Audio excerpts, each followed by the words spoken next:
À travers ta parole. Seigneur, ce soir, Seigneur, ce soir, je suis là à cause de toi. je suis là à cause de toi. Uniquement à cause de toi. Uniquement à cause de Seigneur, toi. je veux m'approcher de ton trône. Seigneur, je veux m'approcher de ton trône. Afin que ma vie puisse changer. Afin que ma vie puisse selon changer. ta volonté. Selon ta volonté. Au nom de Jésus-Christ. Un appel a été lancé. Toute la terre fut ébranlée. Même les anges ont désisté, refusant de se sacrifier. Le jardin de geste émané. Là, Dieu, tu t'es livré. Tu es rentré une fois pour toutes dans les lieux très saints. Tu as donné ta vie pour que nous soyons sauvés. Sacrifice, tu l'as fait pour moi. Tu as relié ta vie pour nous racheter. Il n'y avait personne.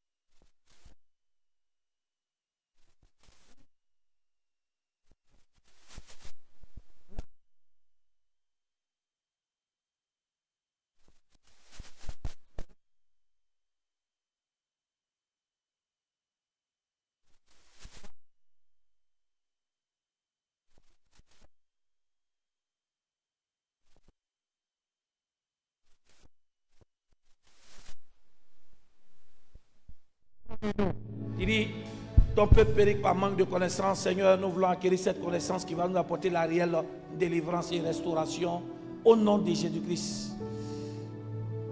Juge chapitre 6, verset 1 à 16 et après le verset 24 à 32. Juge chapitre 6, le verset 1er. Les enfants d'Israël firent ce qui déplaît à l'Éternel, et l'Éternel les livra entre les mains de Madian pendant 7 ans. La main de Madian fut puissante contre Israël. Pour échapper à Madian, les enfants d'Israël se retirèrent dans les ravins des montagnes, dans les cavernes et sur les rochers fortifiés. Quand Israël avait sémé, Madian montait avec Amalek et les fils de l'Orient, et ils marchaient contre Israël.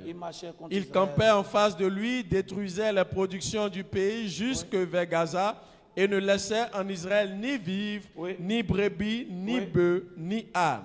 Le verset 5. Car ils montaient avec leurs troupeaux et leurs tentes.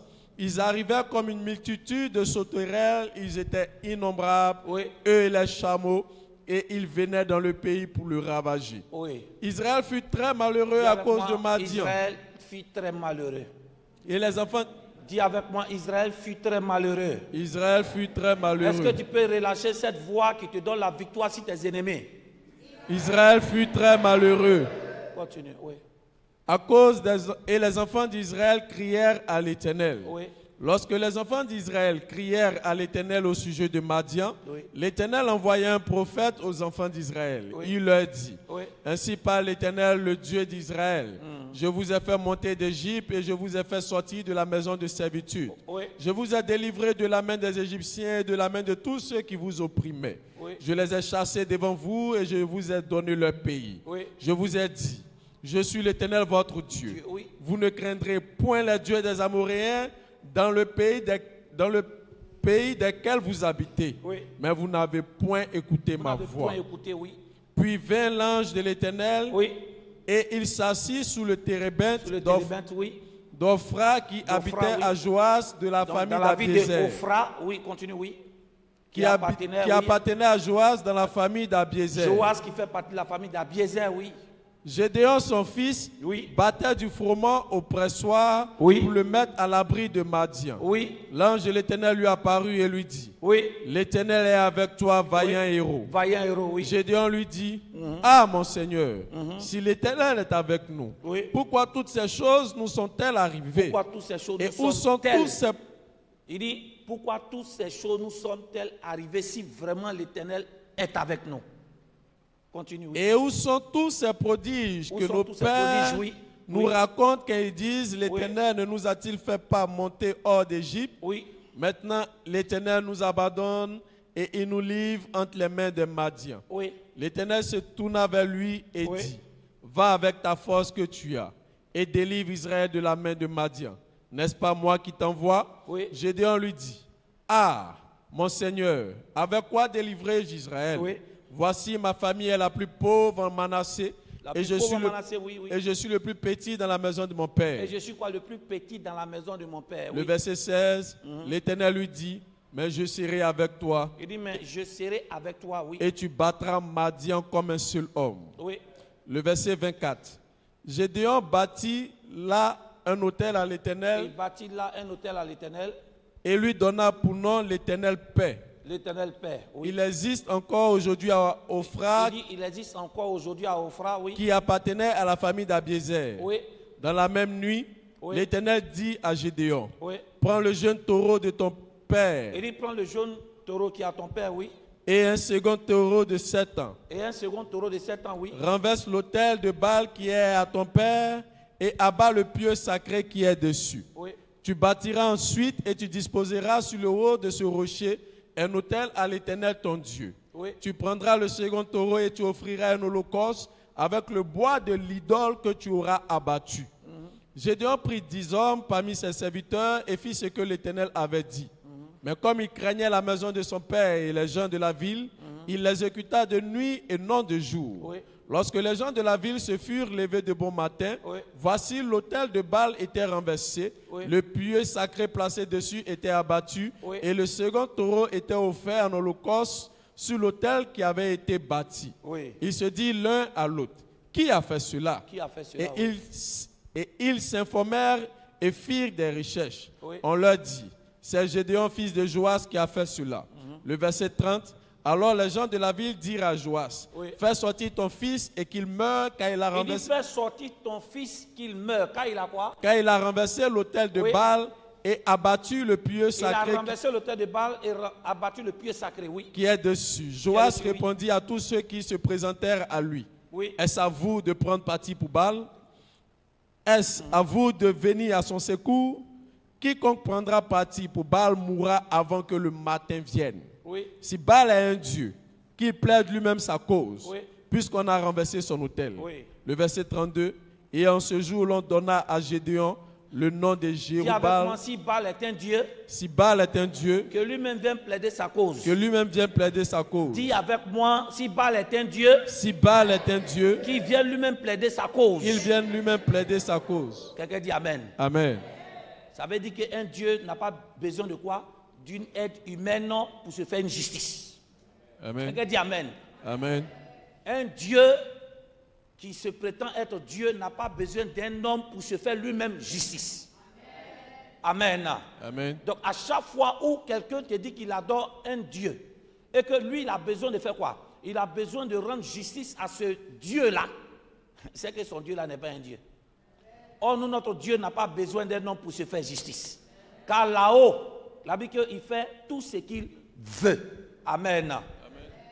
Nous sommes aujourd'hui à notre 4e jour de notre thème, qui est les tueurs de destinée. Dis Amen. Amen. Voilà. Et malheureusement, tu as raté les quelques jours. Le premier jour, le mardi, mercredi, jeudi, hier jeudi, aujourd'hui, vendredi. Par la grâce, nous allons terminer ce thème-là dimanche prochain si Dieu nous fait grâce. Amen. Nous avons beaucoup développé ce message-là. Et le mot destinée se trouve, j'ai envie de dire qu'il y a un verset qui en parle, pas directement avec le mot, mais c'est l'une des définitions du mot destinée. Proverbe 16, verset 4, Dieu a créé toutes choses pour un but. Amen. Amen. Donc le but pour lequel tu existes, le but pour lequel tu fais quelque chose, c'est ce qu'on appelle la destinée. Amen. Et nous avons vu qu'au fur et à mesure que chacun cherche à atteindre le but pour lequel il est né, au fur et à mesure qu'on avance, il y a des ennemis qui naissent. Et ces ennemis peuvent être quoi? Peuvent être des hommes, des esprits ou des phénomènes qui viennent à contre-marée, c'est-à-dire à contre-marée contre notre destinée, pour nous empêcher d'avancer. Amen. Amen. Et nous avons défini le mot tueur. Tueur vient du verbe tuer. Tuer, c'est lorsqu'on ôte la vie à quelque chose. Donc, un tueur de destinée, ça peut être un homme, un esprit ou un phénomène qui vient t'arrêter dans tout ce que tu es en train de faire. En fait, tu ne bouges plus, tu t'arrêtes. Amen. Mais la plupart d'entre nous, les tueurs de destinée agissent par cette seconde définition. C'est que physiquement parlant, nous ne sommes pas morts, on est en vie, mais les tueurs de destinée agissent dans notre vie en faisant quoi? En mettant les bâtons dans nos roues. Amen. Amen. En d'autres termes, les tueurs de destinée agissent dans notre vie pour que nous détournons du chemin de notre destinée. Et beaucoup d'enfants de Dieu, c'est là où nous devons beaucoup travailler. Parce que les tueurs de destinée, tant que nous avons Dieu avec nous, il ne peut pas nous ôter la vie. Non, si nous avons Jésus avec nous, on ne peut pas mourir avant le temps. Ce n'est pas possible. Mais la seule chose que les tueurs de destinée peuvent faire, c'est quoi? C'est nous éloigner de notre but ou bien de notre destinée. C'est-à-dire en mettant les bâtons dans les roues, en provoquant des situations désagréables qui vont nous éloigner de cela. Mais je crois que même s'ils parviennent à quoi? À nous éloigner. Mais si nous nous rapprochons de notre Dieu va nous ramener sur le chemin de notre destinée. Tu dis Amen. Amen. Et c'est en cela que toi et moi, nous devons comprendre beaucoup de choses. Et nous avons vu les 2 premiers jours que le premier, il y a 2 types de tueurs. Il y a des tueurs quoi? Des destinés extérieurs qu'on connaît et que ceux qui viennent en face, on sait comment ils agissent. On peut les combattre facilement parce qu'on les voit, mais ils sont les moins dangereux. Les plus dangereux sont les tueurs quoi? Les tueurs de destin qui sont à l'intérieur de nous-mêmes. Donc ton premier ennemi, ton premier sorcier n'est pas celui qui est dehors, qui fait les incantations contre toi. Mais ton premier ennemi, c'est notre caractère, c'est nous-mêmes. Donc si nous n'avançons pas, on ne va plus accuser quelqu'un d'autre. Il faut situer les responsabilités, il faut se remettre en cause. Il faut faire mea culpa pour voir où est-ce que j'ai fauté me remettre en cause. Et pendant ces 2 jours, on a vu les tueurs de destinée intérieurs. Hier, j'ai dit, nous avons parlé d'un tueur intérieur qui est très, très, très, très subtil. C'est quoi? C'est l'orgueil. Amen.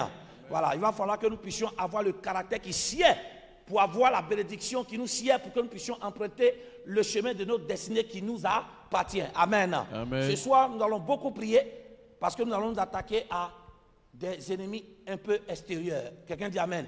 Amen. Les tueurs de destinée de l'extérieur. Mais j'aimerais vous dire, on va s'attaquer à eux, mais beaucoup de personnes ne vont pas parvenir à les vaincre. Pourquoi? Parce que tant qu'ils n'ont pas encore remporté la bataille des tueurs intérieurs, vous ne pourrez pas tuer les tueurs extérieurs. Parce que même si les tueurs, suis-moi bien, même si tu arrives à terrasser les tueurs extérieurs, ils vont se multiplier. Et ils pourront t'atteindre. Parce que quoi? Ils ont encore les graines en toi. Jésus dit, le diable vient, il n'a rien à moi et il s'en va. Ça veut dire que Dieu doit tout faire pour que les tueurs intérieurs puissent disparaître.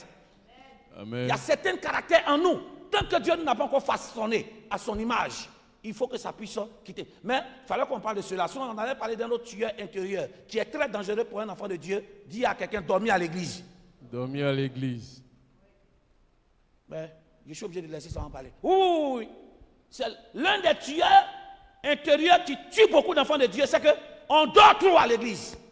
On dort là où on ne doit pas dormir. Et là où on doit maintenant dormir, on ne dort pas. La preuve, tu es en train de dormir en ce moment. Comment est-ce que, c'est-à-dire que ton tueur intérieur te distrait? On a dit que le tueur intérieur a pour but de faire quoi? Agir pour que tu te détournes. Bon, si, excusez-moi, si c'est pour payer transport, on dit que toi tu ne vois pas l'effort que tu fournis. Hein. Si c'est pour braver tous ces embouteillages-là, pour venir t'asseoir, pour ne rien prendre pour à la maison, mais reste à la maison. Non, je ne sais pas si on se comprend. Hein. Amen. Bon, attends. Vous voyez physiquement tous les efforts que vous bravez. Pour vous, l'évangile vous a dit non, il suffit seulement d'être là. Non, hein. Jésus a dit, là où 2 ou 3 personnes sont quoi? Réunies. C'est pas ça, hein. Seulement. Il dit en mon nom. Donc il n'a pas dit d'être réunis seulement. Il n'a pas dit là où 2 ou 3 personnes sont présents. Non. Il dit là où 2 ou 3 personnes non seulement présents, mais quoi? Disposés en mon nom. Amen. Donc toute personne qui viendra dans la maison de Dieu, mais tu n'es pas disposé, tu rateras toutes les bénédictions. Et tu vas vivre dans ce qu'on appelle la frustration et l'amertume. Quelqu'un dit Amen bien. Amen. Et c'est l'un des tueurs intérieurs qu'on doit vaincre, le sommeil spirituel. Et c'est l'une des armes que le diable a mis dans l'atmosphère en ce moment.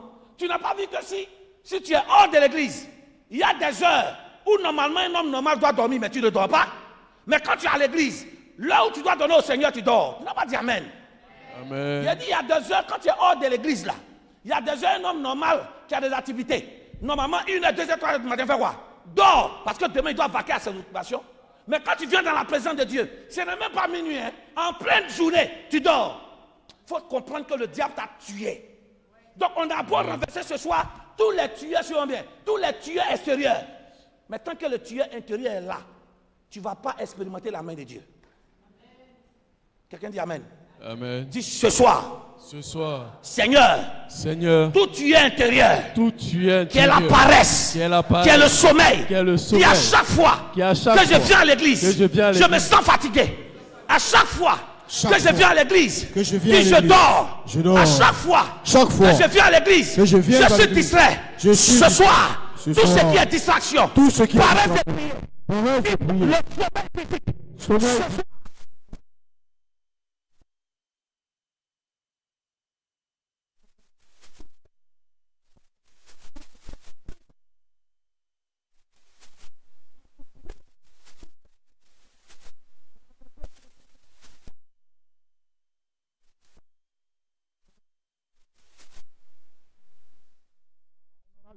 D'en parler. Et les tueurs extérieurs, s'ils n'ôtent pas la vie, ils nous mettent les bâtons dans les roues pour vivre hors la volonté de Dieu. Voici un peuple choisi par Dieu, le peuple d'Israël. Dis peuple d'Israël. Peuple d'Israël. Donc c'était un peuple déjà qui, suis-moi bien, Dieu avait choisi ce peuple-là pour dire, vous êtes mon peuple. Ça veut dire que même les enfants, quand les enfants naissent en même temps, les enfants savent qu'ils ont un Dieu. Pourquoi? Parce que leurs pères ont cherché Dieu et ils l'ont trouvé. Donc c'est une famille qui est forcément, j'ai envie de dire qu'à leur origine, ils sont déjà attachés à Dieu.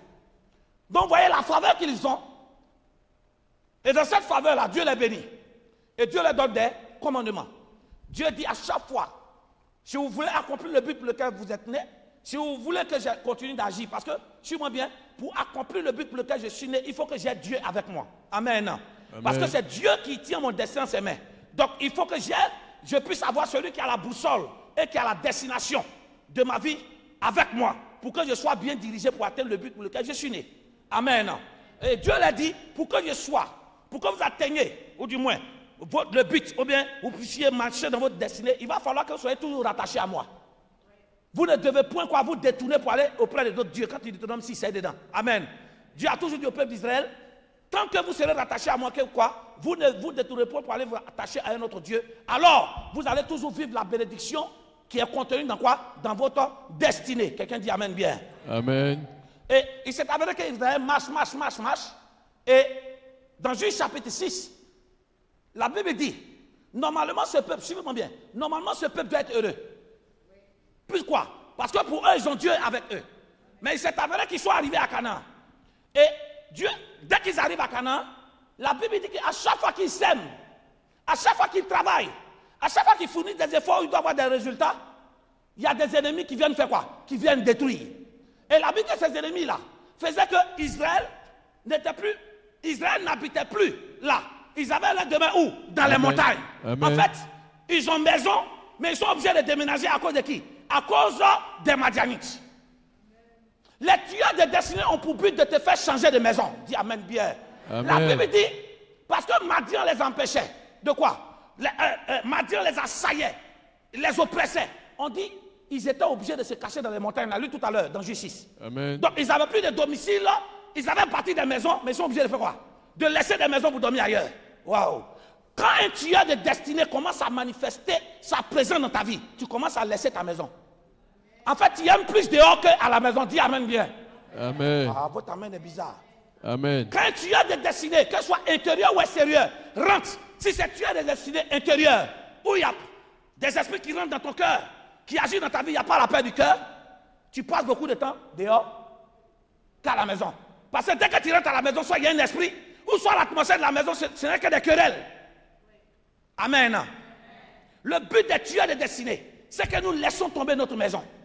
Ce soir, toute personne à qui Dieu a donné une habitation, qui normalement doit passer du temps dans la maison, doit passer du temps avec sa famille, mais la personne est tout en dehors. Je prie que cette personne qui est sous l'oppression des tueurs de destinée soit chassée au nom de Jésus-Christ. Amen. Quand un tueur de destinée commence à rentrer dans ta vie, tu passes beaucoup de temps dehors.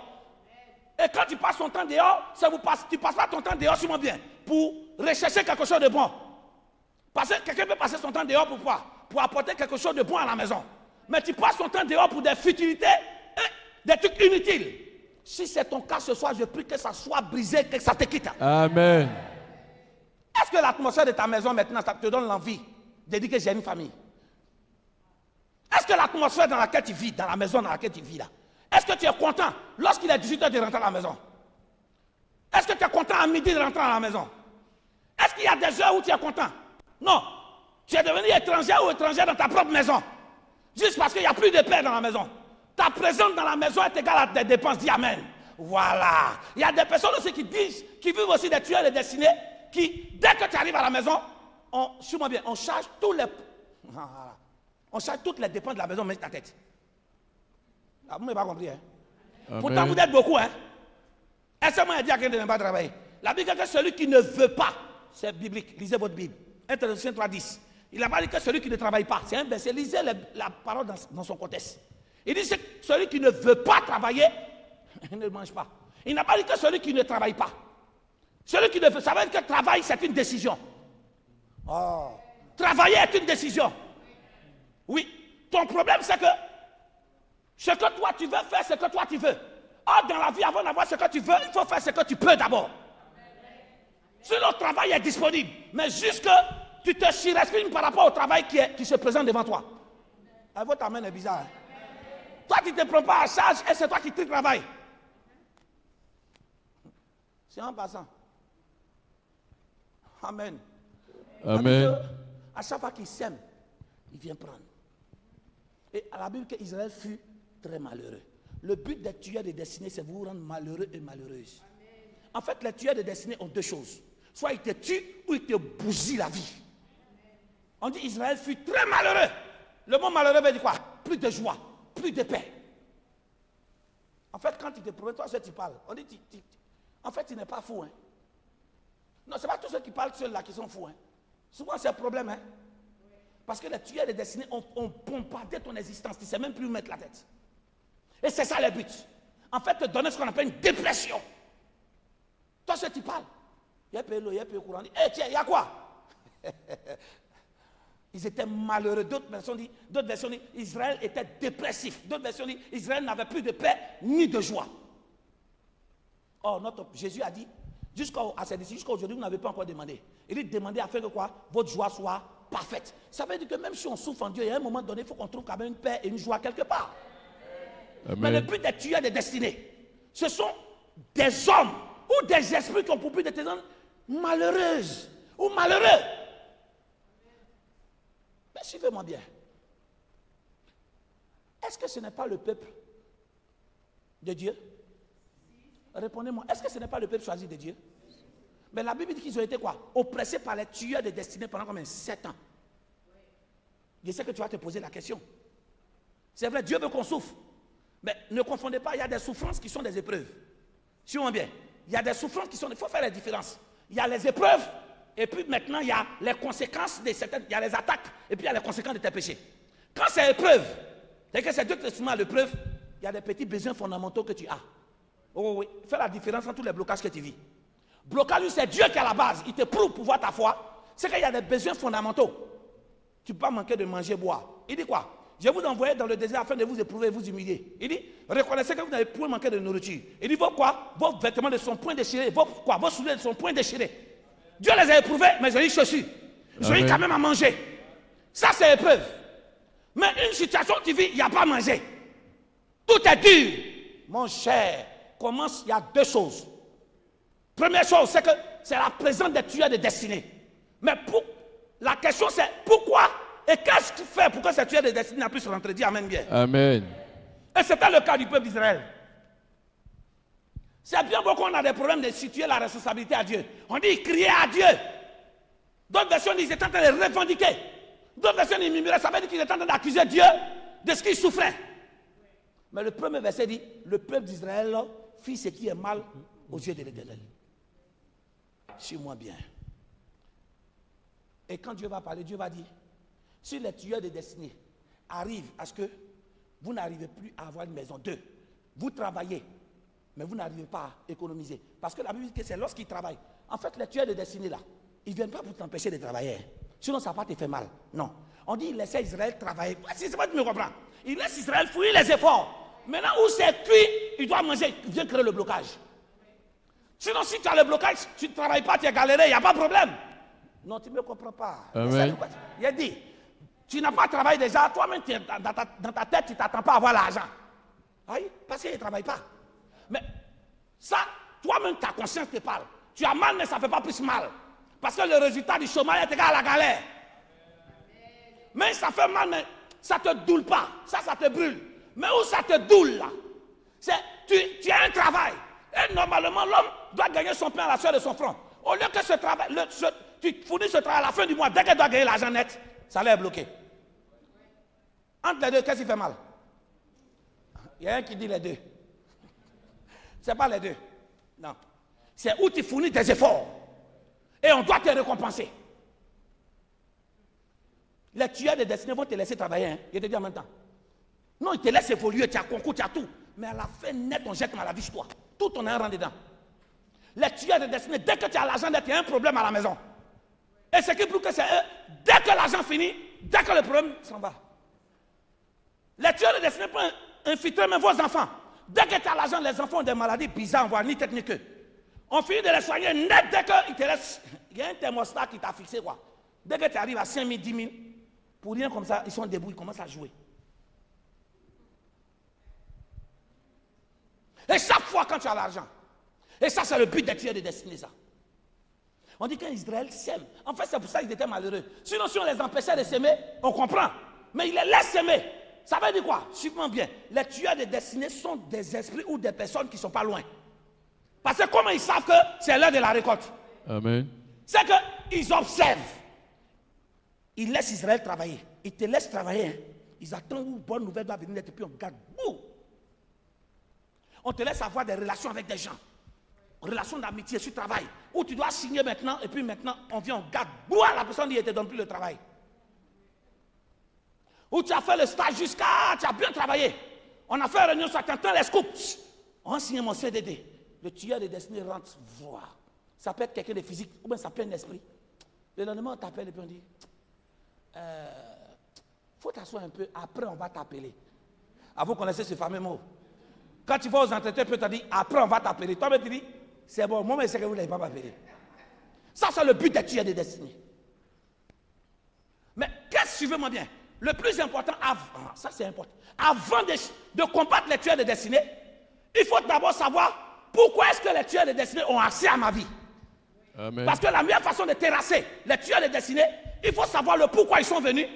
Et maintenant, quand tu sais le pourquoi, tu sais comment aussi les combattre. Amen.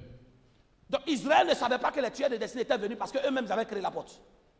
Quand ils ont crié à Dieu, Dieu a dit, hey, je ne suis pas la faute. Beaucoup d'entre nous ici, Dieu est innocent dans notre affaire. Dieu dit, ne vous ai-je pas dit que quoi? Je vous ai fait monter de quoi? D'Égypte. Pour vous envoyer dans ce pays. Il dit quoi? Je vous ai dit de ne pas vous attacher au Dieu des Amoréens. Mais vous ne m'avez pas écouté. Ça veut dire quoi? Israël avait fait quoi? Avait abandonné Dieu pour s'attacher à qui? Au Dieu des Amoréens. Au Dieu des Madianites. Donc, si tu as, suis-moi bien, si tu as le même Dieu que le tueur de destinée, qu'est-ce qu'il fera? Il ne fera que t'attaquer. En fait, ils ne savaient plus que Dieu n'était plus avec eux. Ce qui fait que les tueurs de destinée ont accès à notre vie. C'est qu'à un moment donné de notre vie, nous abandonnons Dieu au détriment d'autres choses. Donc je sais que ce message va nous faire un grand bien. Amen. Ah non, non, non, non, non. Non, le message seul ce soir, ça va nous délivrer nous tous. Suivez-moi bien. Israël est malheureux. On ne sait pas n'importe quelle tribu. La Bible que Dieu croise, l'ange de l'Éternel vient et puis croise un Gédéon disant de quoi? Si tu as suivi, Gédéon, non? Il appelle comment? Un héros. Suivez-moi bien. Et il lui dit, vaillant héros. Il dit, je suis avec toi. Gédéon lui dit quoi? Si l'Éternel était avec nous, pourquoi toutes ces choses nous sont arrivées? Suivez-moi bien. Ça veut dire que Gédéon connaît la parole. Il connaît la loi. c'est que si Dieu est avec nous, qui sera contre nous? Amen. Donc ce que Gédéon pensait était différent de quoi? De la réalité. En fait, il y avait la vérité de la Bible qui n'a pas été qui n'a pas été placée ou n'a pas été mis en pratique dans la réalité. Je reprends. Le problème, c'est que la vérité, c'est ce que Gédéon a dit. Quand l'Éternel est avec nous, aucun Madianite ne peut nous attaquer, nous atteindre. Car ils nous feront la guerre, mais ils ne vont pas nous vaincre. Mais ne confondez pas. Il y a la vérité de la parole et il y a la réalité de la vie. Amen.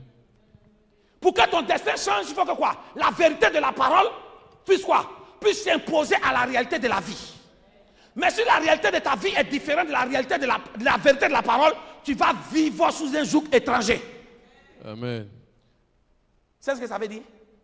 Ça veut dire que la Bible, que tout est accompli. La Bible, que Jésus nous a donné, nous sommes plus qu'un vainqueur par celui qui nous a aimés. C'est un verset de la vérité.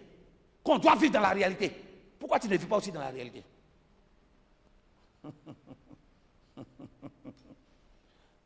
C'est en ce sens qu'on voit la lettre tue, mais l'esprit vivifie. Il ne suffit pas de connaître les versets bibliques. Ça, c'est la vérité. Mais le verset biblique là, est-ce que tu l'as mis en pratique dans ta vie réelle? Donc Gédéon connaît la vérité qui est dans la Bible. Mais la réalité qui devait être dominée par la vérité de Dieu a été changée. Le problème, c'est que le peuple d'Israël avait quoi? Abandonné Dieu pour aller s'accrocher à d'autres dieux. Laissez-moi vous dire, même si vous connaissez la vérité de Dieu, même si vous entendez le témoignage de quelqu'un, Dieu est vivant, Jésus a fait pour telle personne. Si Dieu a fait pour telle personne, c'est parce qu'en réalité, cette personne a fait quoi? A accepté Jésus comme Seigneur et Sauveur.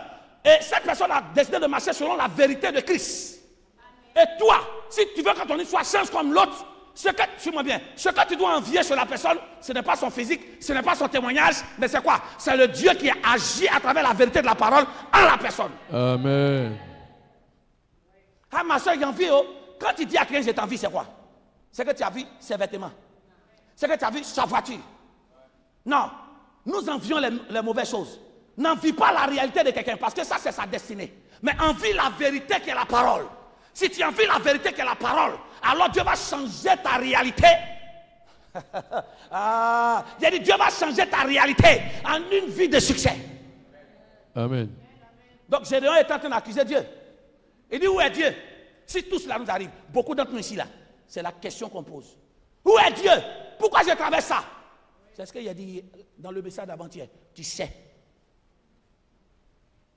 Tu sais ce que tu as fait.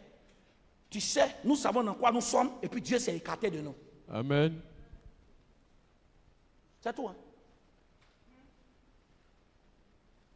On vit dans quoi? Dis Amen. Amen. Dis Amen. Tu viens à l'église, c'est vrai. Tu lis la parole, ça c'est la vérité. Mais est-ce que tu fais quoi? Tu imposes la vérité de la Bible à ta réalité de vie. En fait, tu lis la parole de Dieu pourquoi? Pour les autres. Non, tu dois lire la parole de Dieu pourquoi? Pour influencer ta réalité. Amen. C'est dans ce sens que ça a beaucoup travaillé des trucs et puis non. C'est moi c'est ce que j'ai vu. Oui, tu vivras ce que tu vis. Tant que toi, tu vas t'éloigner du Dieu de la vérité. Donc il ne suffit pas seulement d'être présent. Il faut que quoi? Ma présence soit capable de quoi? D'accepter la vérité qui est la parole de Dieu et la mettre en pratique. Amen. Si tu la mets en pratique, tu vivras les témoignages qu'il faut. C'est pour ça, moi je n'accuse personne. S'il y a des soucis, tu n'as pas me voir te dire, hey, Dieu, je me remets en cause. Mais là où le message devient un peu intéressant, s'il vous plaît. Gédéon dit, Dieu lui dit, va avec quoi? Avec ta force. Il dit, quelle force même? Il y a des gens, c'est les mal parleurs. C'est-à-dire qu'il y a longtemps, toi-même, tu parles mal dans la vie quand tu parles mal à Dieu. Si tu ne crois pas, le premier parleur mal, c'est Caïn. François, allume les trucs. Le premier qui parle mal là, c'est Caïn. Dieu demande où est ton frère? Il dit quoi? Il faut me répondre. Il a répondu quoi? Un gars comme ça, tu sais qu'il est perdu il y a longtemps. Il parle mal à son Dieu. Bon, excusez-moi. Hein. C'est dans ce sens que quand quelqu'un me parle mal, il te regarde. Parce que si Kaël lui-même a parlé mal à Dieu, puis Dieu, qui suis-je pour ne pas que tu me parles mal? Tu ne me réponds pas. Kaël parle mal à Dieu. Dieu ne dit pas, hé! Dieu dit, c'est parce qu'il est perdu. Qui parle mal? Il faut le laisser dans sa folie là-bas. Donc, qui suis-je, moi, en tant qu'homme de Dieu, pour ne pas que tu me parles mal? C'est Dieu lui-même. Oh, ce soir, il faut que le Seigneur nous délivre, nous restaure de certaines choses. Regardez la partie importante du message. Il lui dit, va avec la force que tu as. Il dit, mais d'aller avec quelle force? Alors que quoi? Ma famille est d'abord quoi? La plus petite. D'abord, la plus pauvre. La plus petite de quelle tribu? Non, de Manassé. D'accord, non? Amen. Donc, il situe maintenant, Dieu lui dit, va avec la force que tu as. Il pense que lui, sa force va venir de quoi? De la taille de sa famille et de ses finances. Aïe. Dieu dit, va avec la force. C'est avec cette force-là que tu vas libérer. Et pour lui, ce qui va lui donner la force de quoi? De vaincre les Madianites, vaincre ses esprits, c'est la taille de sa famille. C'est-à-dire quoi? Les membres. Je ne sais pas comment je vais vous dire le mot. Ceux qui ont réussi, les baobabs de sa famille, tu comprends, non? Chez nous, là, il y a les... En fait, si je veux parler en français ivoirien, sur la taille des débuts de sa famille, tu comprends, non? Voilà, ivoirien, c'est ce qu'on parle. Sur la taille des débuts de sa famille. Or, Dieu lui dit de partir. Alors, lui-même sait que dans les familles, tous sont coulés. Et deux, il lui dit, ma famille est la plus pauvre. Et il dit, ma famille est la plus pauvre en Manassé. Suivez-moi bien. Son père s'appelle comment? Joas, de la famille d'Abiézer. Abiézer, quand tu prends Josué, chapitre 17 quelque part, Abiézer est la première famille des fils de Manassé. Amen. Mais qui est Manassé d'abord?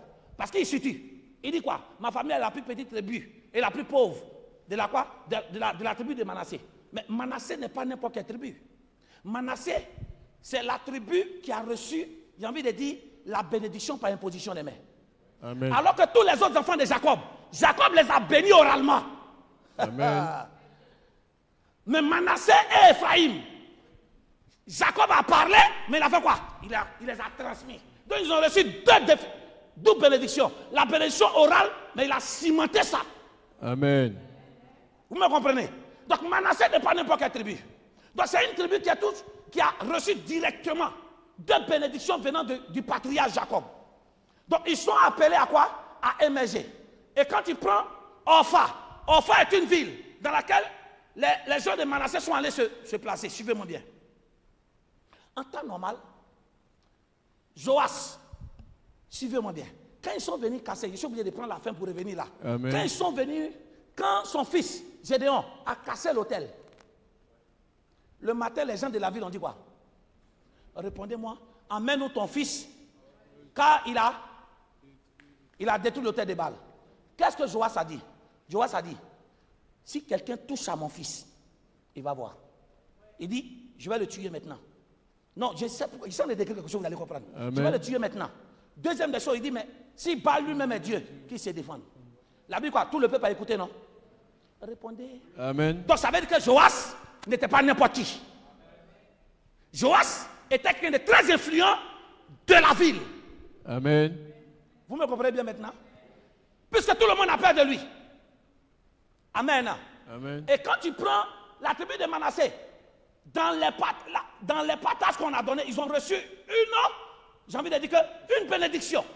Suivez-moi. Cet homme-là était influent. Cet homme-là, dans la tribu de Manassé, venait de la famille d'Abiézer. C'est la famille, en réalité, qui était riche. Mais qu'est-ce qui s'est passé? De telle sorte que ce Joas de la famille d'Abiézer, qui sont quoi? Qui font partie de la famille les plus stables d'Israël et les plus riches. Jusqu'à ce que son fils vienne dire, ma famille est la plus petite et la plus pauvre. Où est passée les richesses? Ah, il faut qu'on se parle ici. Hein. Qu'est-ce qui s'est passé?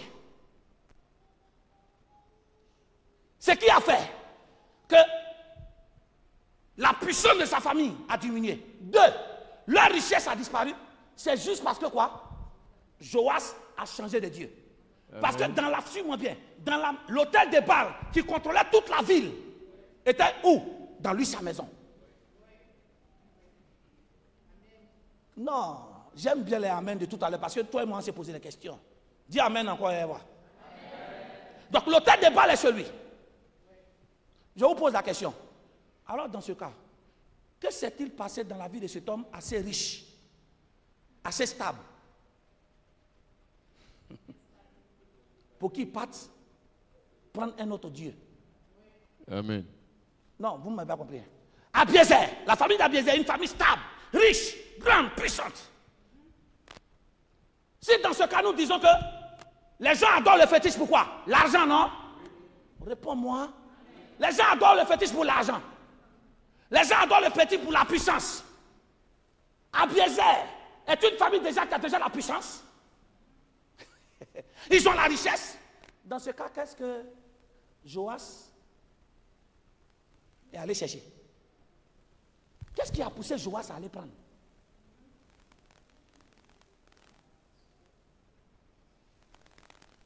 Qu'est-ce qui a poussé Joas à aller changer de Dieu pour prendre Baal?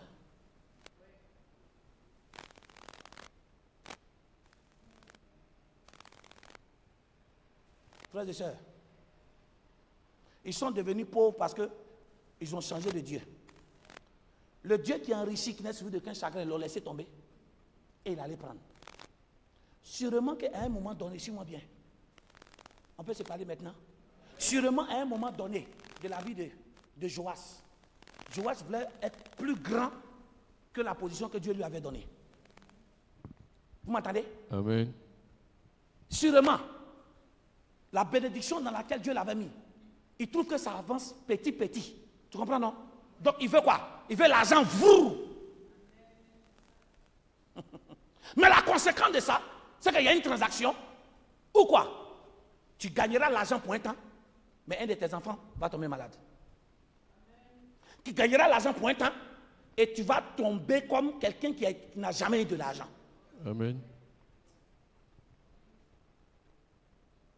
Qu'est-ce qui a poussé cet homme-là, qui fait partie de l'une des familles stables, à délaisser Dieu qui lui donne la stabilité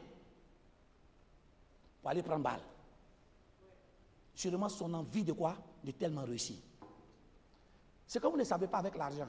C'est qu'au fur et à mesure que tu gagnes l'argent, tu as une autre soif encore d'en gagner. Tu ne me comprends pas, hein? Amen. Tu as une autre soif, c'est une autre soif. Et cette soif-là, si elle n'est pas contrôlée, parce qu'il y a une soif qui est par Dieu, et il y a une soif qui est par le diable. Celle qui est la soif de gagner l'argent par Dieu va te dire quoi? D'utiliser le moyen du travail légal pour obtenir. Mais la soif de s'enrichir par le diable va dire, ah, commence à voler. Amen. Vous voyez, la décision de cet homme a plongé toute sa famille dans la pauvreté. Alors que nous voulons nous montrer, alors que nous voulons atteindre un sommet de richesse, dans quoi nous plongeons? Dans quoi nous mettons les pieds? Quand tu rentres dans ces adorations, au départ, on te fera croire qu'il n'y a pas un loup prix. Mais au fur et à mesure que tu avances, tu commences à prendre goût. Et tu arrives maintenant, on te dit, fais un choix.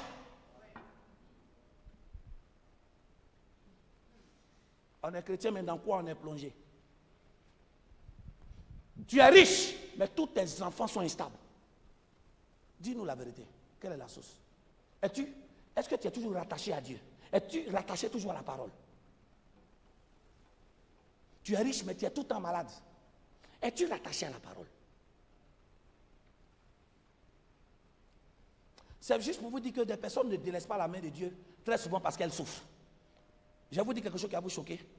Quand quelqu'un n'a rien là, c'est facile d'avoir la foi. Oh, vous dites quoi là? Quand tu n'as pas l'argent, c'est facile d'avoir la foi pour avoir l'argent. Mais maintenant, quand tu as l'argent, es-tu capable de demeurer dans la foi?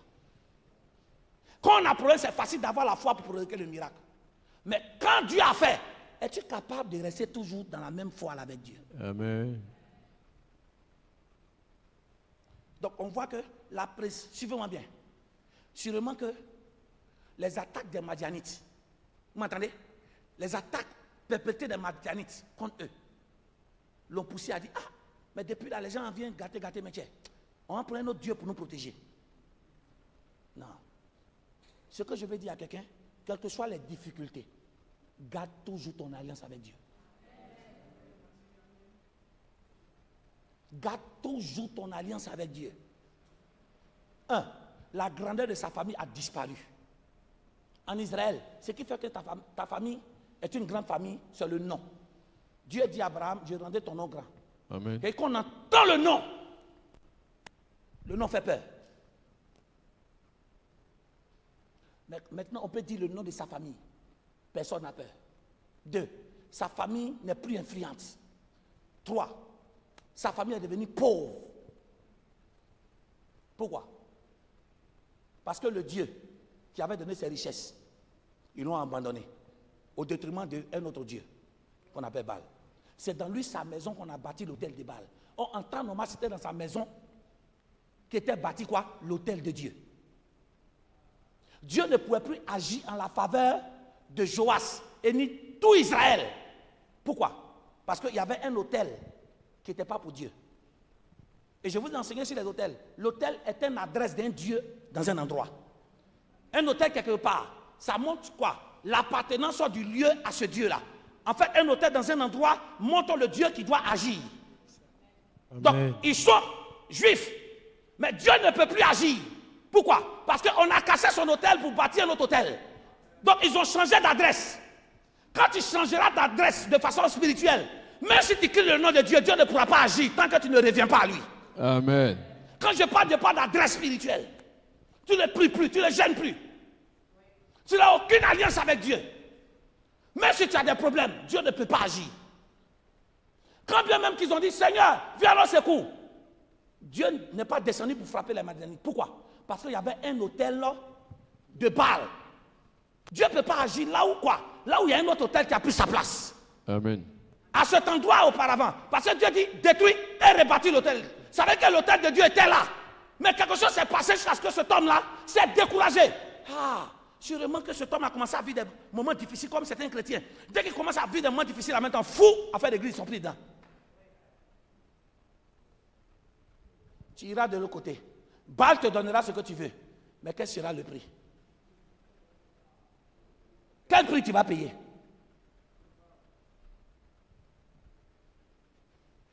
Il y a des gens qui sont debout, hein, mais ils sont debout là. Il est debout sur quoi?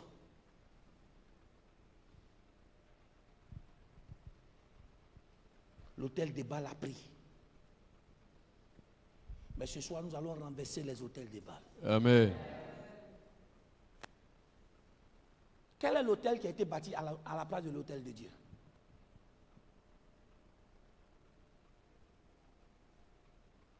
C'est ce qui a fini sa famille. Il y a l'histoire de certaines familles, quand tu entends les noms, tu avais peur. Mais maintenant, quand on dit les noms, ça ne signifie rien. Les noms n'ont plus d'influence. Attends, est-ce que le nom d'une personne ouvre une porte? Je vous le dis aujourd'hui. Oh oui. Il a dit, quand ton nom est grand, ton nom ouvre des portes. Tu n'es pas là-bas. Il vous est jamais arrivé, quelqu'un dit, prends mon nom, arrive là-bas, dis tant. Dis amen, j'ai dit quelque chose. Amen. Il y avait un agneau qui était attaché. Celui qui est attaché là, on n'a pas dit qu'il connaît Jésus ni rien. Non. Mais pour que l'agneau soit détaché, sans avoir vu Jésus, il lui donne le code. Il dit, va lui dire ce code-là. Dis-lui, le maître en a besoin. Quand il a dit le maître en a besoin, il a détaché. Sans poser question, il a donné. Ton nom transporte des clés qui ouvrent des portes. Je prie ce soir que Dieu mette la grandeur dans ton nom. En fait, ce n'est pas la grandeur de la richesse que tu dois chercher. Cherche la grandeur de ton nom. Il faut que la vie qu'il sera appelé d'un nouveau nom. Il faut que ton nom et le nom de Jésus fassent un. Avant que Jésus ne meure, il avait un nom, c'était vrai. Mais la vie que lorsqu'il est mort, Dieu lui a donné un nom qui est quoi? Qui est au-dessus de tout nom. Amen. Ça veut dire qu'étant humain, son nom, on prononçait. Tout le monde, excusez-moi, tout le monde s'appelait aussi Jésus de son temps. Mais quand il est mort, son Jésus est différent des autres Jésus.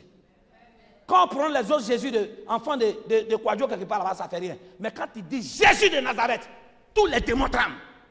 Le monde est tellement en ébullition que le sang de Jésus renverse les autels contenus dans ton nom. De telle sorte que quand les sorciers vont prendre ton nom pour prononcer sur un fétiche, que ça renverse.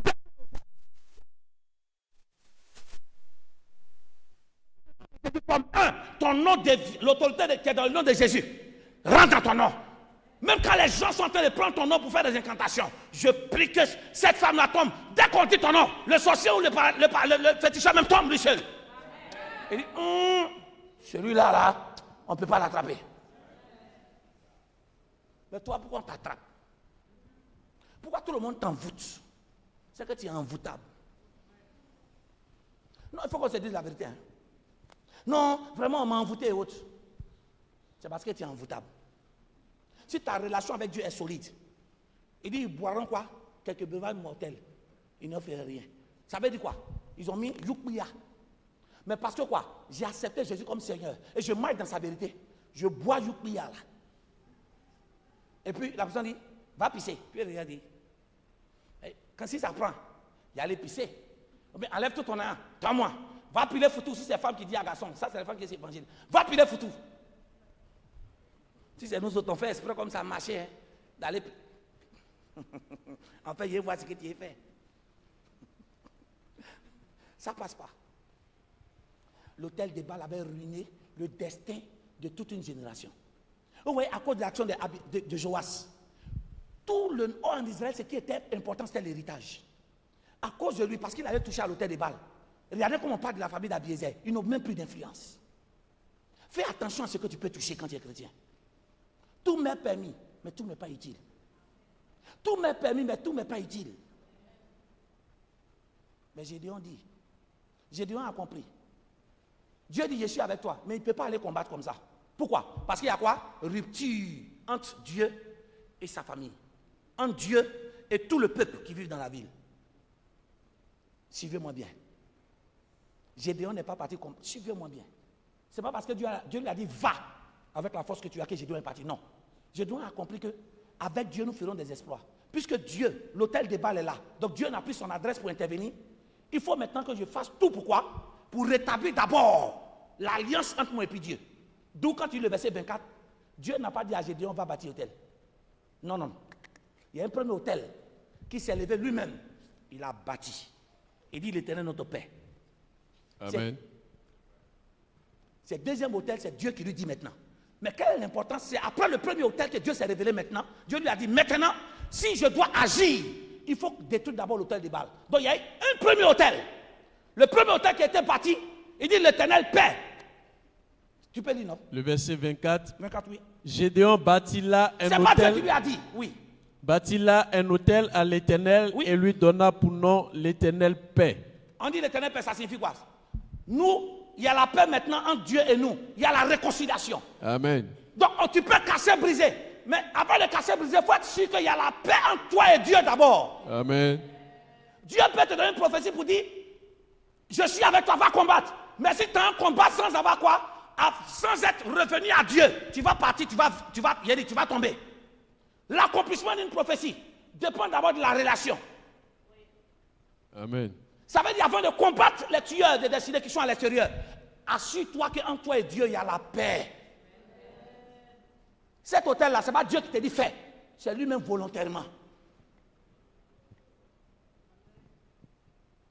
Cet hôtel, c'est l'hôtel de paix. Ça veut dire l'hôtel de réconciliation. En d'autres termes, c'est l'hôtel de la quoi? De la repentance. Pour dire, Seigneur, nous t'avons abandonné, nous revenons à toi. Pourquoi j'ai dit ça? Les autres hôtels, l'hôtel où ils ont détruit l'hôtel des Baal, puis ils ont bâti. C'était l'hôtel maintenant qui va permettre au peuple, il va permettre à Dieu d'intervenir. Mais Dieu ne pourrait pas intervenir s'il n'y avait pas cet hôtel d'abord. Qu'est-ce que je suis en train de dire? Ce que je suis en train de dire, tu peux donner toutes sortes d'offrandes à Dieu. Mais s'il n'y a pas un premier hôtel, qu'on appelle l'hôtel de paix, vous n'avez pas compris. Hein? La Bible appelle ça, Dieu se révéla à lui. Il dit quoi? Détruis d'abord l'hôtel de Baal et rebâtis-moi un autre hôtel. Ça, c'est l'hôtel qui va permettre à Dieu maintenant d'aller agir. Mais il faut maintenant l'hôtel pour que Dieu pardonne. Il faut qu'il y ait la réconciliation. Beaucoup d'entre nous, nous allons poser des actions. On donne des offrandes à Dieu, pourquoi? Pour que Dieu intervienne. Mais avant que Dieu intervienne, Il y a une offense qui est là. Je ne sais pas si tu me comprends. Amen. Il y a une offense qui est là. Tu veux qu'il intervienne. Mais pour qu'il arrive, il faut qu'il y ait la réconciliation. Et le premier hôtel que tu dois bâtir, c'est l'hôtel de Christ. Amen. Amen. C'est pour dire qu'avant de commencer une délivrance, il faut que la personne qui cherche la délivrance soit assurée qu'il y ait une réconciliation entre lui et Dieu. La Bible dit que Christ est venu pourquoi? Pour nous réconcilier avec Dieu. Dieu ne délivre pas quelqu'un qui n'est pas prêt à quoi? À lui donner son cœur. Je suis en train de parler des personnes qui... C'est parce que tu as problème que tu es là. Laisse-moi te dire, le Jésus réel qui doit intervenir dans ta vie, d'abord, la première des choses qu'il attend de toi, c'est que tu l'acceptes comme Seigneur et Sauveur, que le premier hôtel, l'hôtel de réconciliation, l'hôtel de repentance. Maintenant, s'il est dans ta vie maintenant, tu peux maintenant demander la délivrance. Amen. Beaucoup de personnes sautent cette étape. Ah, vraiment, je ne comprends rien dans ma vie. Non, c'est vrai, mais on agit mal envers vous. On agit mal envers vous. Le premier hôtel, c'est ta relation avec Dieu. Vous êtes arrivé à quel niveau? En fait, suis-moi bien. C'est parce qu'il a bâti le premier hôtel que Dieu est venu vers lui maintenant. Dieu lui a montré maintenant qu'est-ce qui était le problème. Sinon, en haut, Dieu, il a parlé avec Dieu longtemps, hein? Mais Dieu n'a jamais dit quel était le problème de sa famille. Amen. En fait, c'est ce que je vais vous faire comprendre. Il a causé avec Dieu longtemps. Mais Dieu ne lui a jamais dit, c'est à cause de l'hôtel de Baal que vous souffrez. Pourquoi? Parce que Dieu d'abord doit être quoi? Doit être Seigneur dans notre cœur. C'est Dieu, attention-moi bien, Dieu ne parlera pas de tes problèmes tant qu'il n'est pas encore dans ton cœur. C'est ce que je vais te faire comprendre. Dieu ne va pas parler de tes problèmes et résoudre tes problèmes tant que tu ne résous pas le plus grand problème de ta vie, c'est-à-dire que l'absence de ce Dieu dans ton cœur. Amen. Et si vous lisez bien, regarde, non, la Bible est intéressante. Regardez l'hôtel là. Regardez l'hôtel. Suivez-moi bien. C'est l'hôtel majeur de votre vie. Lis 24 là. Le verset 24. Ah, tu ne t'attendais pas à ça? Non. Je vais vous dire pourquoi est-ce que nous donnons à Dieu, pour que Dieu intervienne dans un problème et puis il n'agit pas. C'est avant de donner. Est-ce qu'on a fait la paix d'abord avec lui? Ah, il est passé concours. C'est bien beau, tu as fait ton offrande pour que Dieu intervienne. Mais Dieu ne va pas venir intervenir dans la vie de quelqu'un qui n'est pas en paix avec lui. En fait, tu es en train de dire Dieu n'a qu'à me bénir, tu vas faire quoi? Tu vas faire avancer le royaume satanique. Regarde cet hôtel-là. Et suivez-moi bien, ce mot-là, chaque fois qu'on lit, vous sautez, on saute ce mot. Mais il est très important. Le verset 24, Gédéon bâtit là un hôtel à l'Éternel et lui donna pour nom l'Éternel paix. Mais lis la suite, il dit quoi? Il existe encore aujourd'hui à Ophra qui appartenait à la famille d'Abiézer. Quelqu'un n'a pas dit Amen. Sinon, les autres hôtels qu'ils ont bâtis pour avoir la délivrance suivons bien, la délivrance et la main de Dieu. Ces hôtels, on ne dit pas que ces hôtels ont duré. Amen. Amen. Mais l'hôtel qu'il a bâti pour établir la paix entre lui et Dieu, ça a duré. D'autant que cet hôtel dure. Les autres hôtels que tu bâtiras, tu auras toujours la victoire. Amen. Et il peut arriver, même si tu n'as pas de moyens pour bâtir l'hôtel, l'hôtel que tu as avec Christ va intervenir en ta faveur. Amen. Oh, les gens sont loin, ils sont loin. En fait, c'est cet hôtel-là qu'on doit bâtir chaque jour. Si cet hôtel, avec la paix avec Christ, disparaît, toutes les offrandes d'action directives qu'on fera, ça n'aura pas d'impact. En fait, ça veut dire que la fondation de nos offrandes, c'est d'abord la paix avec Christ. Amen. Et c'est cet hôtel-là qui dure. On dit ça dure jusqu'à aujourd'hui. Ça veut dire que tant que cet hôtel est là, Dieu va se révéler toujours pour dire, fais ça, fais ça, fais ça. En fait, je suis en train de dire à quelqu'un, pourquoi est-ce que tu ne reçois pas des instructions pour dire, fais ça pour Dieu? Juste parce que Dieu n'a pas de repère. Le seul repère que tu veux donner à Dieu, c'est Seigneur, je te donne ça pour mon mariage, je te donne ça pour mon travail. Mais attends, mais pourquoi ce Dieu-là descend là? Quand même, il faut être en paix avec lui. Bon, tu ne comprends pas bien. Tu parles pas avec quelqu'un. Et puis tu demandes l'argent. Il fait quoi? Non, attendez, vous aussi. Hein. Répondez, pourquoi quand ça nous concerne? Tu ne parles pas avec quelqu'un. Il y a discours entre vous deux. Puis tu apprends, tu grattes. Donne-moi 100 francs. Tu es sûr que la personne m'a donné. Pourquoi? Parce qu'il n'y a pas quoi? D'entente. Mais maintenant, s'il y a l'entente entre vous deux, quelle que soit la somme que tu demanderas, il va te donner. Et même s'il n'a pas, qu'est-ce qu'il fera? Il va aller chercher. Il y a des personnes, quand tu es en paix avec Dieu, Même quand, tu vois bien, la situation est défavorable, qu'il n'y a pas de truc, Dieu va susciter le cœur de quelqu'un d'autre pour venir apporter la solution. En fait, voilà pas beaucoup de personnes qui disent, je donne à l'église, je ne vois rien. Ah, depuis on sème, on ne voit rien. Le problème, c'est, as-tu semé le premier autel qui est l'alliance avec Dieu?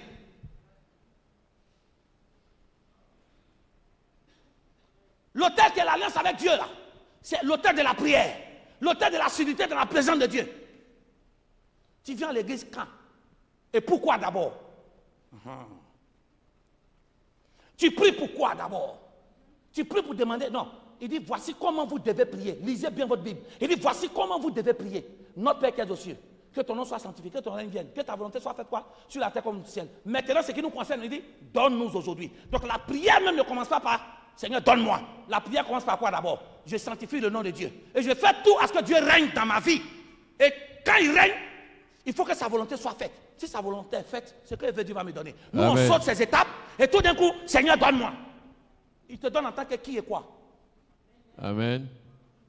Parce que son nom n'est pas sanctifié. Tu ne sanctifies pas son nom. Sanctifier quelque chose, c'est quoi? Il a dit le jour de sabbat, c'est un jour sanctifié. C'est-à-dire que c'est saint. Est-ce que tu sanctifies le nom de Dieu? Est-ce que tu portes la crainte de Dieu dans ton cœur? 2. Est-ce que tu acceptes que Jésus règne dans ton cœur? 3. Est-ce que tu acceptes de faire sa volonté et non ta volonté? Ce sont les 3 là qui activent maintenant. Donne-moi.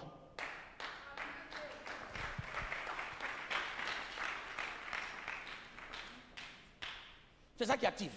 Sinon, on ne saute pas. Tant que Dieu ne voit pas son nom sanctifié. Tant que Dieu ne voit pas que tu donnes de la valeur à son nom. Sanctifier son nom veut dire que tu respectes, tu donnes la valeur juste à Dieu. De toute façon, tu donnes la valeur quoi? Élevée à des personnes. Mais donne la valeur la moins élevée à ton Dieu.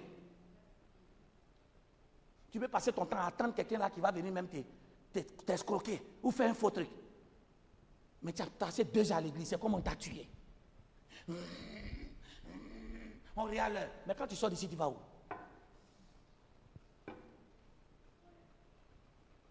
Dieu prend combien de jours dans la semaine?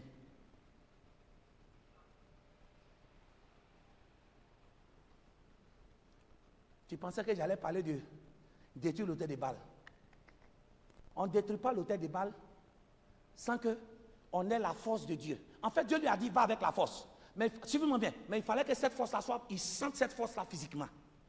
Dieu lui a dit, tu as une force. Il lui a dit, ça y est où? Ça veut dire qu'il ne ressentait pas. Donc il fallait bâtir l'autel pour ressentir. En d'autres termes, l'autel qui a été bâti, c'est pour ressentir la présence de Dieu autour de lui. Sans la présence de Dieu, quand c'est brisé, ça ne se brisera pas. C'est semblant de briser. Sinon, quelque chose se tord. Quand ça se tord, ça ne veut pas dire que c'est cassé. Si ça se tord, ça peut reprendre encore sa place. C'est cet autel la plus importante ce soir. Vous voulez vaincre les tueurs?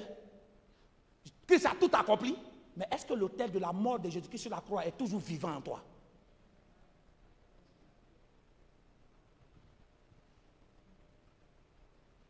Et dit, notre Éternel, notre Père. La façon dont tu n'es même pas en paix avec moi, ni avec quelqu'un, ça prouve que tu n'es même pas en paix avec Dieu. Parce que si tu es en paix avec Dieu, cela va te pousser à être en paix avec les gens. En fait, les gens, ils sont en conflit avec toi, mais toi, tu es en paix avec eux. Amen. Quel est ton autel? Quelle est la place de Jésus dans ta vie? C'est l'autel primordial d'abord. C'est ça là, premier. Et puis deuxième maintenant, la délivrance vient. Donc délivrance sans la présence de Jésus est égal à retarder les séances de la destruction. C'est tout. Je reprends. Délivrance sans accepter Jésus, c'est le fait de retarder ta déchéance. C'est-à-dire que ton déclin là, tu ne fais que retarder. Et tu vas donner à Dieu, tu ne vas pas récolter. Mais tu vas donner à Dieu sur quelle base? Dieu te reconnaît comment? Venir à l'église ne veut pas dire, ah ok d'accord. C'est pas mal, je vais donner un exemple. Hein? Vous n'allez pas vous fâcher. Hein? Ça ne fait pas de moi un zélophobe. Hein? Mais je vais donner un exemple que tu comprennes. Hein? Le fait que tu vives en Côte d'Ivoire, ça fait de toi Ivoirien?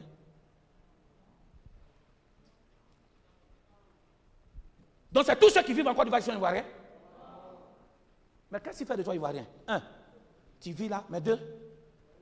La nationalité. Tu as compris mon exemple, non? Donc le fait de venir à l'église ne fait pas de toi quoi? Créer. C'est tout simple. Le fait d'être ensemble avec nous ne veut pas dire que tu es chrétien. Donc le fait que tu sois à l'église Sinon, tous ceux qui vivent sur la terre de la Côte d'Ivoire payent l'impôt. Si tu exerces une activité en Côte d'Ivoire ici, tu payes un impôt. Donc le fait que tu es en Côte d'Ivoire, tu payes tes impôts, tu fais tes affaires, tu construis. Ça ne fait pas de toi Ivoirien. Ça veut dire, même si tu es à l'église, tu fais quoi? Tu soutiens l'œuvre de Dieu, tu fais tes offrandes. Ça ne veut pas dire que Dieu te reconnaît comme son fils. Ce qui va faire que Dieu te reconnaît comme son fils au préalable, c'est que ton cœur lui appartient totalement. Amen. Et puis maintenant, c'est ton devoir maintenant de soutenir son œuvre. Amen. Est-ce que l'éternel Père peut être bâti dans le cœur de quelqu'un aujourd'hui? Fais la paix avec Dieu. La Bible qu'il est venu nous réconcilier avec Dieu. Réconcilier avec Dieu, il y avait une conciliation et on l'a détruit. Mais pourquoi on l'a détruit? La recherche de nos ambitions personnelles. L'argent, voiture, maison, succès. Ça fait qu'on a fait quoi? On a mis Dieu au garage. Et on a tous les problèmes. En fait, pourquoi j'ai dit ça? Si on ne bâtit pas le premier hôtel et qu'on s'en va renverser l'hôtel des Baal, c'est comme Dieu agit comme un marabout. Amen. Tu m'as entendu? Tu n'as pas accepté Jésus, mais tu veux acheter Dieu pour qu'il intervienne. En fait, si tu n'as pas fait, suis-moi bien, quand tu n'as pas fait la paix avec Christ, ce que tu donnes à Dieu n'est plus une offrande. C'est comme tu es en train de l'acheter. Mais si j'ai fait la paix avec Christ, en donnant à Dieu, ce n'est pas acheter Christ, mais je lui donne en signe de quoi? De gratitude pour qu'il intervienne. Donc beaucoup de personnes achètent Christ. Oh, Jésus n'est pas dans quoi? Dans la corruption. Il regarde ton offrande. Tu ne l'aimes pas, tu ne l'as pas accepté, tu veux l'acheter. Il n'est pas dans la corruption pour accepter. Amen.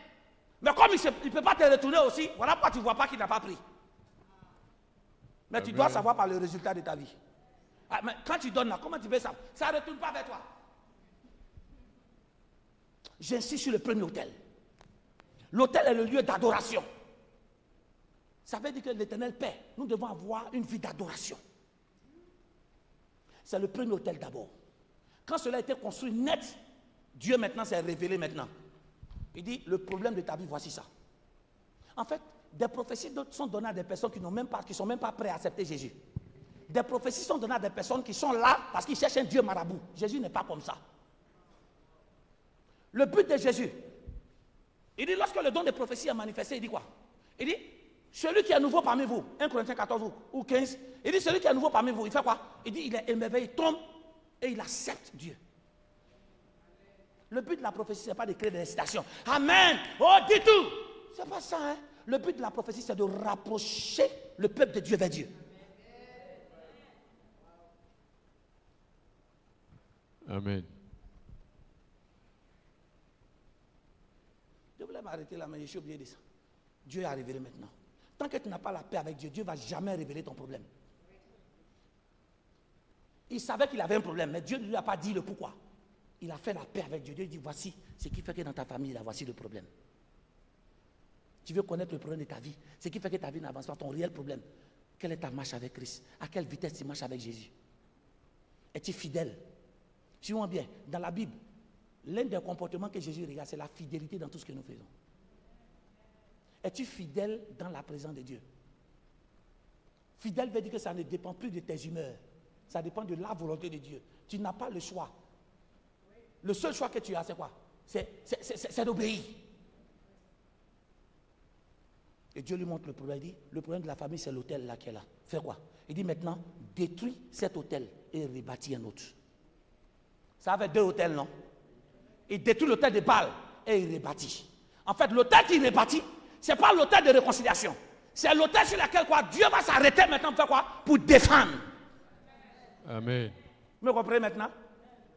Mais l'autel sur lequel Dieu va s'arrêter pour défendre ne peut pas agir tant que quoi? Le premier autel, l'Éternel Père, n'existait pas.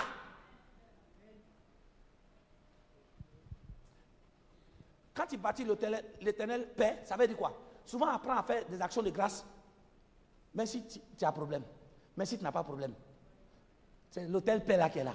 En fait, tu donnes à Dieu pas pour une raison, pour lui dire merci. Oh, réponds-moi. Attends, donc toi tu donnes l'argent. Attends, doucement. Donc tu donnes l'argent à quelqu'un quand la personne a seulement besoin.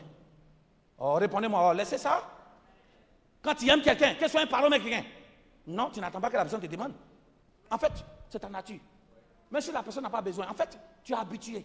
Bon, l'argent de poche que tu donnes là, très souvent la personne même a l'argent. Mais c'est une habitude d'amour. L'autel père, c'est ça. Apprendre à donner à Dieu sans raison derrière. C'est l'autel même qui travaille le plus. Mais Dieu dit, pour que je travaille, détruis maintenant l'autel des Baal. S'il n'avait pas cet autel, est-ce que vous savez qu'il allait mourir? Parce que c'est l'autel père qui maintenait Dieu présent. Ah, Dieu présent quand il partait casser l'autel. N'oubliez pas, l'autel était tellement dangereux qu'il est parti la nuit. Vous tous cherchez délivrance. Ce n'est pas tout le monde en fait délivrance. Il y a des esprits qui t'amusent avec eux, ils vont te terrasser. Mais lui, il était confiant d'aller casser. Pourquoi? Parce qu'il sait que Dieu est avec lui à travers l'autel paix qu'il a fait. En fait, l'autel paix, il a envoyé les regards de Dieu comme ça. Or, quand Dieu te regarde, ça veut dire que tous les adversaires sont obligés de fuir. Qu'es-tu capable de faire pour attirer le regard de Dieu sur toi? Oh Seigneur, regarde-moi, je n'enfante pas. Mais pendant ce temps, tu n'as même pas un autel d'alliance avec Dieu. Il dit, détruis l'autel qui a le Baal qui est dans la maison de ton père. Et ensuite, moi, il dit quoi? Et puis, il ne lui dit pas rebâtir dans la même position. Il dit, rebâtir sur le haut du rocher. Même encore, quand tu donnes des actions de grâce pour que Dieu s'appuie dessus pour faire, il faut savoir le bâtir. On ne le bâtit pas à l'endroit où l'autel des Baal était. On le bâtit sur le rocher. Or, Jésus dit quoi?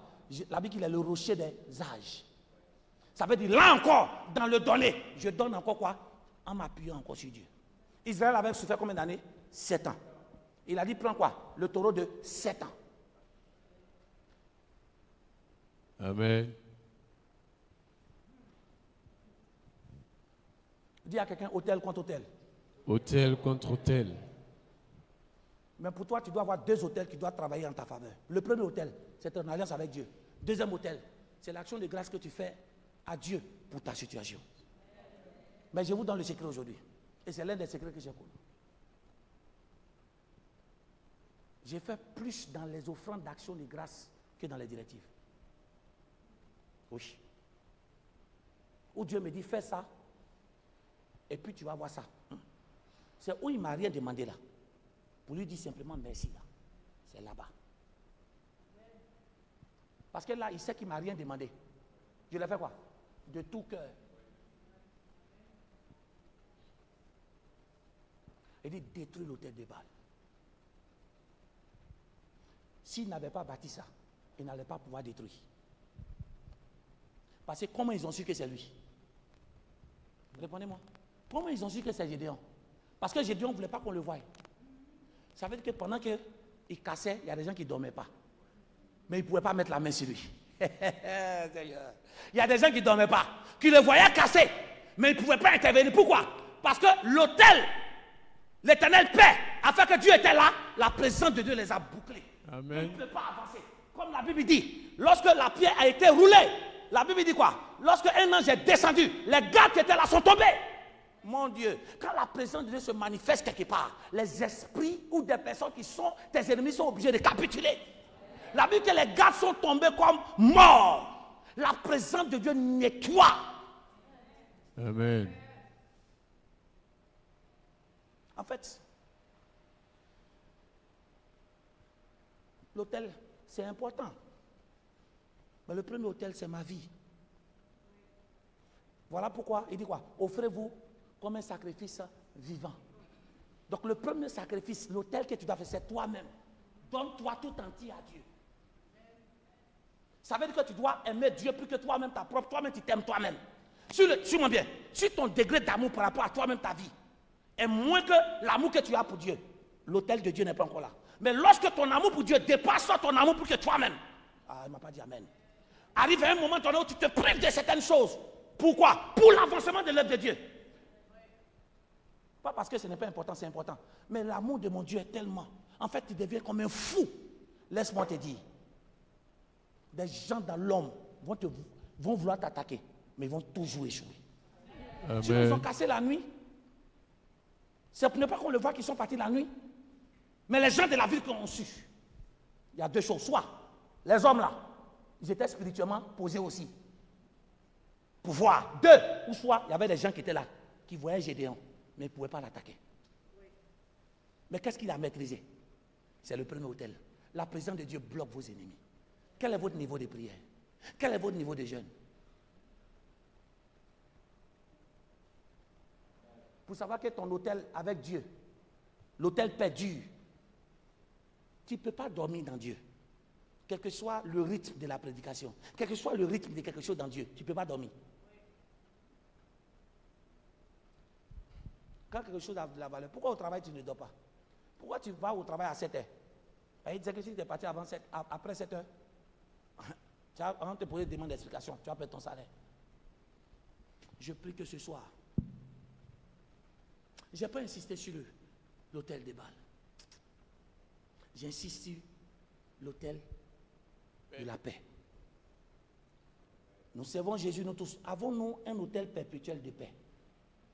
En fait, c'est l'autel sur lequel nous devons veiller. S'il se casse, tout ce qu'on fait est brisé. Amen. Ça veut dire que malgré la force de Gédéon, il fallait quoi? La paix de Dieu. Quel que soit l'argent que tu as, si tu n'as pas la paix, c'est ce que ça veut dire. Si tu n'as pas la paix, il n'y a rien. Quelles que soient les maisons que tu vas avoir, voilà propriétaire, voilà propriétaire. Mais si tu n'as pas la paix de Dieu qui donne la réelle paix, tu dormiras cardiaque, tu dormiras avec beaucoup de problèmes. Nous servons Dieu, mais avons-nous la paix avec Dieu? Est-ce que cet hôtel n'est pas renversé? En fait, c'est cet hôtel-là que nous devons avoir peur que ça se casse. L'hôtel de la mort et la résurrection de Christ en nous. L'hôtel de l'amour. Je vous ai dit, Dieu ne cherche pas des serviteurs et des servantes, il cherche d'abord des fils. Amen. Dieu ne veut pas que tu sois serviteur, parce que la relation qui existe entre un serviteur, c'est serviteur-maître. Jésus même a dit à ses disciples, dans Jean, il dit quoi? Je ne vous appelle plus quoi? Serviteur. Car quoi? Le maître ne montre pas ces choses au quoi? Au serviteur. Mais moi, je vous appelle fils, parce que je vous fais quoi? Connaître les choses que le Père m'a montrées. Amen. Ça veut dire que si nous sommes basés seulement sur servir Dieu, il y a des choses que Dieu ne va jamais nous dire. Et on sera frustré. Et on va adopter une certaine loi qu'ils sont en train de faire pour salir. C'est de ça qu'ils sont en train de parler. Scandale qui va arriver. Ils vont chercher, cette année, ils vont chercher à quoi? À éteindre toutes les églises. Depuis les prophéties de début d'année. Comme maintenant, l'église doit payer droit au Bruinda. Amen. On va plus chanter ça ici même. C'est si on met cassette d'un artiste. C'est là qu'on va venir encaisser, non? Mais si on sont là, on va chanter. Et puis de toutes les façons, chansons, mais eux-mêmes ils ont mis là-bas. Là. C'est ce que nous on chante. Jéhovah, tu es élevé. Jéhovah, tu es élevé. Bon, la personne chante. Jéhovah, Jéhovah. C'est la voix seulement. Et lorsque vous verrez quoi? L'abomination dans les lieux saints. Tout ça, c'est pas par la puissance de se lever comme ça. C'est ce qu'il était en train de vous dire au début d'année. Il a dit cette année, ils vont faire souffrir l'église. Il y a des morts. Toutes les prophéties qu'il a données. L'autre qui est en train de réclamer des choses, tout ça a été donné avant. Tu as regardé le journal hier, non? On n'a pas regardé le journal. Hier, nous tous, on a perdu raison, non?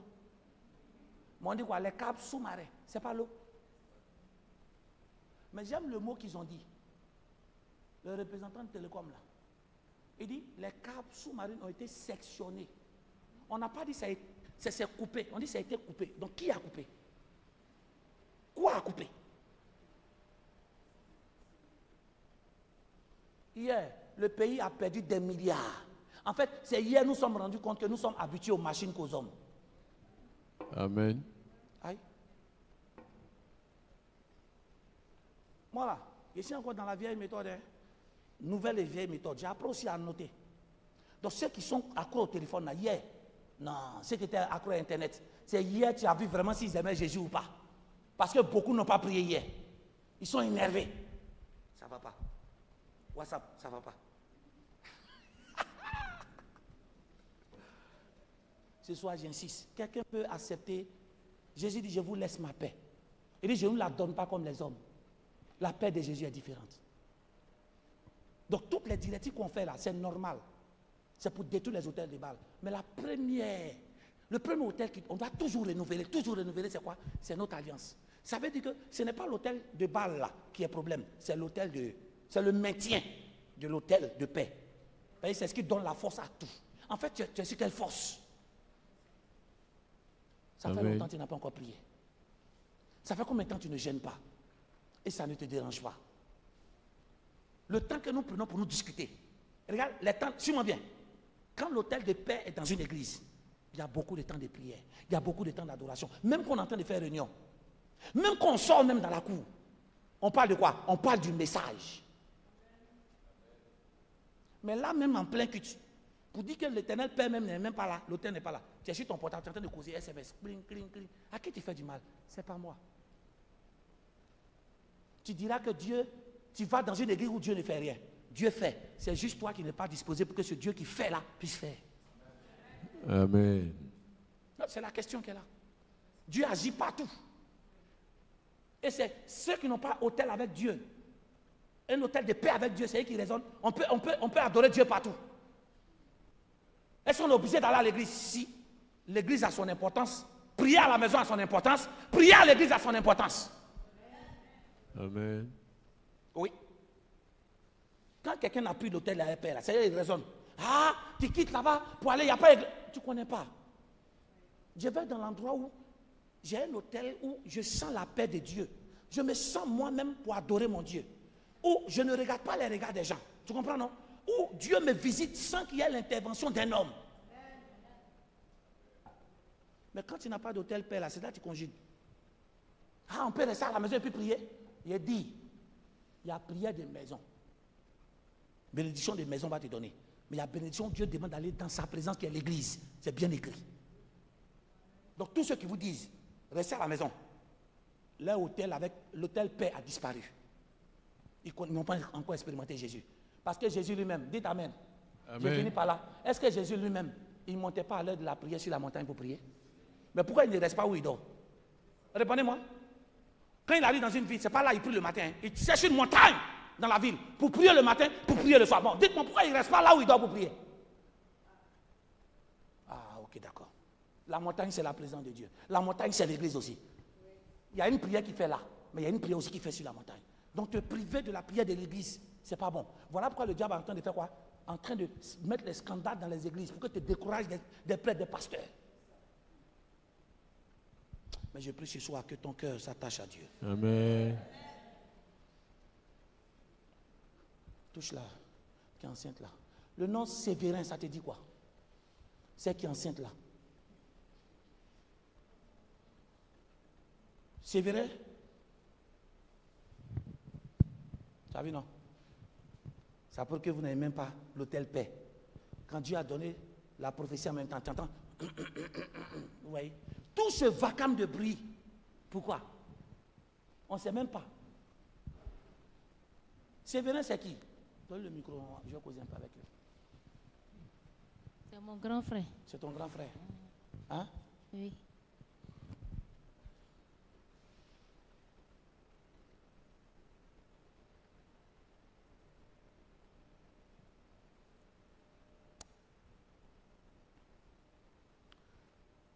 La grossesse a changé d'itinéraire.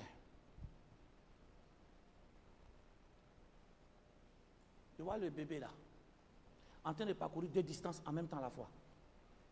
C'est-à-dire qu'il y a des personnes qui sont dans 2 villes qui sont en train de faire des incantations pour troubler la paix du bébé qui est dans ton ventre. C'est-à-dire que le corps, on fait incantation pour prendre le corps. De l'autre côté, on veut prendre un contrôle de l'esprit.